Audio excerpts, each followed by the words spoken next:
Tara French from Scotland speaks to us about the challenges of doing co-creation with an extremely vulnerable group, and that's people approaching end of life in palliative care, and the ethical dilemmas that are faced. Questions such as how can we align with core principles of co-creation, such as building trust, offering people choice and agencies, and helping them to feel their voices are being honored as they make suggestions to improve services, are at the heart of these dilemmas.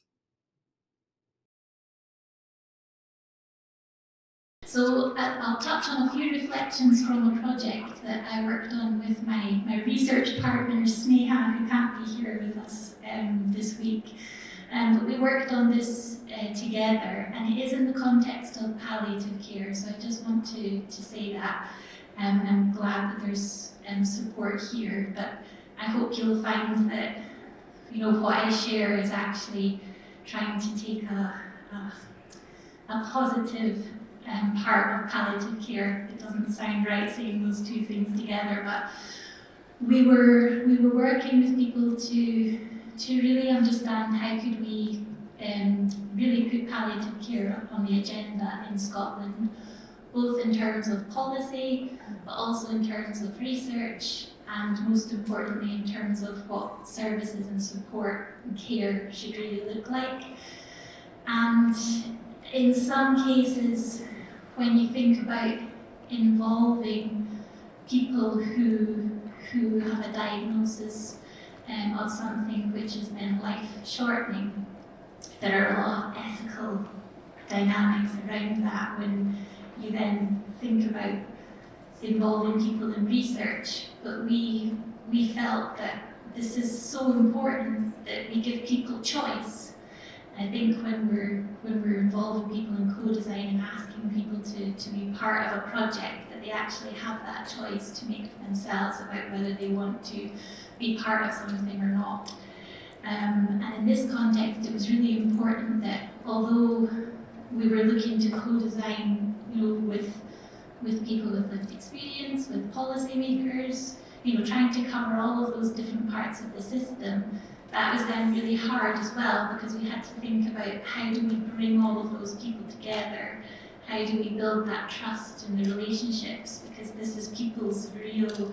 experiences of palliative care, and how do you bring all of that together in a context that is so sensitive and so difficult. So we decided, we spoke with people who were from a local palliative care centre, and we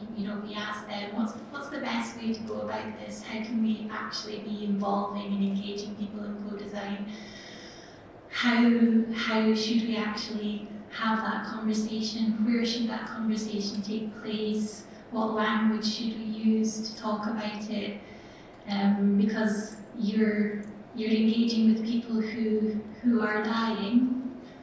but we want to ask them about what are their aspirations for what services in palliative care should look like in the future. So we decided to almost take a kind of, it was kind of an Alice in Wonderland approach, where we engaged with people by asking them about what their magic potions were, what were the things that were really supportive and the most helpful, the concept of the Russian dolls in the middle, who was the most important people around them that supported them. And then we started to talk about this with people in the present, so we focused on what their support was like at the moment. We then asked them about their diagnosis experience, and we used open and closed doors as ways for people to tell us what doors were really, really difficult to get through, what doors were much more open, and what were the keys that really helped them to unlock the doors. And then to talk about the future, which was the very hard and sensitive thing, we used rainbows, sort of the concept of the rainbow, to ask people about what their aspirations were based on their experience. And we gave people the choice to then come together with the policymakers and researchers and and providers to then co-design in a more workshop. We're prototyping different ideas and things together, but people, it was too difficult for them to be able to physically come into the room. So we created, which is on the next slide, I think, or maybe a couple along, we created a booklet of each of their individual stories, which a fantastic illustrator illustrated for us, to really help articulate to the researchers, to the care providers, to the policymakers what were the most important things to people in their experiences.